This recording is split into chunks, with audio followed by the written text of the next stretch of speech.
Popshowers, bienvenidos a este top 5 de curiosidades de Captain Marvel. Recuerden que estamos llevando un conteo porque vamos en camino hacia el Endgame. El Cinematic Universe se va a detener, se va a destruir, pero va a renacer, estamos seguros de eso.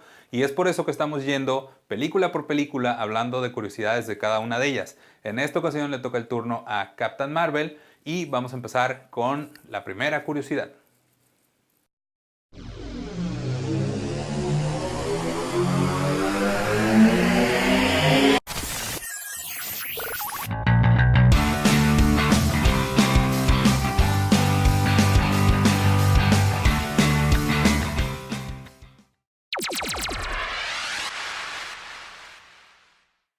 En nuestro número 1 de conteo de curiosidades de Captain Marvel tenemos a esa pequeña niña que aparece en la película, que es hija de María Rambeau y que la manejan como si fuera una especie de sobrina de Carol Danvers. Estamos hablando de Monica Rambeau. Monica Rambeau en los cómics fue la primera Capitana Marvel, incluso porque recordemos que en la época de los 70s Carol Danvers tenía sus superpoderes, era una superheroína, pero no se llamaba Captain Marvel, se llamaba Miss Marvel. Entonces la primera Captain Marvel fue Monica Rambeau. Ella debutó estrictamente en 1982 en las páginas de Amazing Spider-Man anual número 16 y es una persona que obtuvo sus poderes por medio de energía extradimensional debido a una situación que obviamente no podía controlar, como la mayoría de las veces sucede en el universo Marvel de los cómics. Los superpoderes se adquieren por accidente y entonces Monica Rambeau se convierte en una superheroína.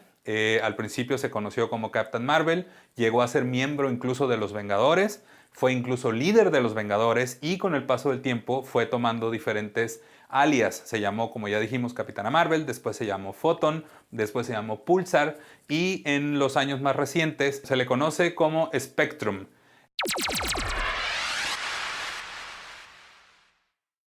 En nuestro número 2 del conteo de Captain Marvel, en nuestro camino a Avengers Endgame, vamos a hablar del tan mencionado ojo de Nick Fury. Se han hecho memes, se ha hablado mucho de esto y había mucha expectativa porque sabíamos que en Captain Marvel íbamos a conocer la razón por la cual Nick Fury había perdido su ojo. Todos pensábamos que había sido en una batalla súper épica, en una aventura donde no había otra alternativa, pero a final de cuentas nos enteramos que es el gato Goose quien en un ataque, en un arañazo tal vez involuntario, es el que ocasiona que Nick Fury pierda su ojo izquierdo. Recordemos ese meme muy famoso ahora que ronda por internet que dice: la última vez que confié en alguien perdí un ojo. Ahora ya sabemos que la relación de amistad que tenía Fury con Goose le costó ese ojo y es nuestra curiosidad número 2.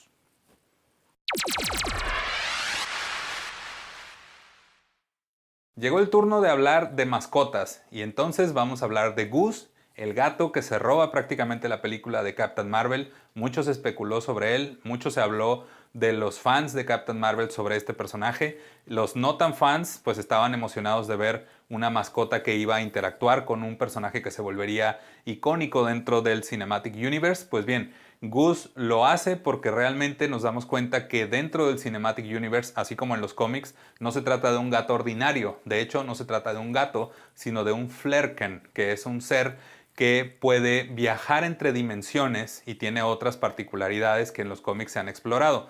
En el Cinematic Universe no tenemos en realidad mucha información sobre Goose, salvo que no es lo que aparenta y que tiene la capacidad de aguantar en su estómago una gema del infinito, porque recordemos que se traga el Tesseract completito e incluso en la escena final, en la escena postcréditos de Captain Marvel, vemos como Goose escupe esa gema del infinito, ese Tesseract, pero incluso se ha especulado que esa escena no corresponde a la época en la cual se ambienta Captain Marvel, sino que fue después. Se ha especulado entonces que Goose no solamente tenía una gema del infinito dentro de su cuerpo, sino que tal vez tenía dos, lo cual abre muchas posibilidades porque tal vez esa gema sea de otro universo. Hasta ahora no se ha corroborado nada por parte de los creativos de Marvel, pero seguiremos esperando más noticias en este camino hacia Avengers Endgame.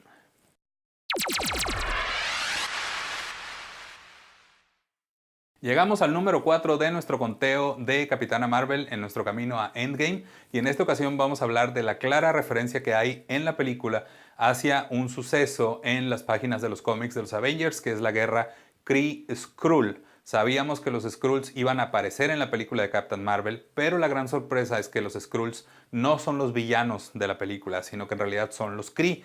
En los cómics, los Skrulls son personajes que en realidad no sabes qué va a suceder, porque hay Skrulls que son muy amables, que son muy dóciles, y hay Skrulls que están hechos para la guerra. Hay Skrulls como el Super Skrull propiamente, que es un personaje que tiene los poderes combinados de los Cuatro Fantásticos, entonces es un Skrull bastante peligroso y un ser de temer en realidad. Entonces no sabíamos qué iba a suceder con los Skrulls. En esta película nos los muestran como unos personajes dóciles, como unos refugiados de guerra prácticamente.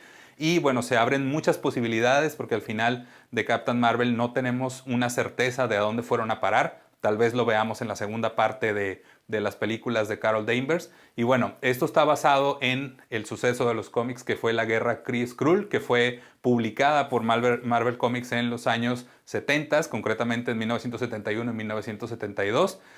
Fue una historia muy bien llevada en ese entonces por John Buscema, por Roy Thomas y por Neil Adams, en donde se involucraban muchos personajes de los Avengers, y aparecerá un personaje que también vemos en la película de Captain Marvel, aunque no es exactamente como lo vimos en los cómics, que es la Supreme Intelligence, pero eso será para otra ocasión. Este fue nuestro número 4.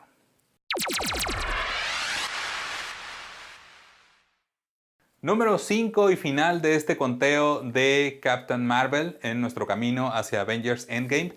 Y pues bueno, toca el turno a ese personaje que es la Supreme Intelligence, o la inteligencia suprema de los Kree, que es muy diferente cómo se maneja en los cómics a cómo se maneja en esta película.